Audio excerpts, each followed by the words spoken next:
Hello friends, I am Sagar Solanki from Atma invitation.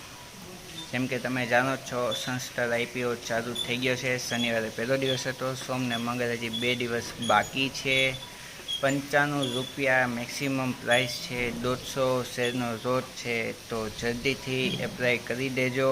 કારણ કે bumper subscription પહેલે દિવસે થયું છે. રિટેલ કેટેગરી 4 ગણી, સ્મોલ એચએનઆઈ કેટેગરી 8 ગણી ભરાઈ ગઈ છે ને બિગ એચએનઆઈ કેટેગરી 10 ગણી ભરાઈ ગઈ છે. બમ્પર સબસ્ક્રિપ્શન મળ્યું છે, તો આઈપીઓ ભરવામાં બાકી ના રહી જતા. સોમ મંગળ હજી 2 દિવસની વાર છે. જલ્દીથી આઈપીઓ ભરી દેજો. બહુ સરસ છે, છતાંય તમારું એનાલિસિસ કરજો. હું તમને ખાલી એડવાઇસ આપું છું. મારી એડવાઇસ સાંભળીને તમે પૈસા ના રોકતા. પૈસા રોકો એ પહેલાં તમારું પોતાનું એનાલિસિસ કરજો. વ્યવસ્થિત છે કે નહીં એ એકવાર ચેક કરજો અને પછી જ જે કરવું હોય તે કરજો. નમસ્તે.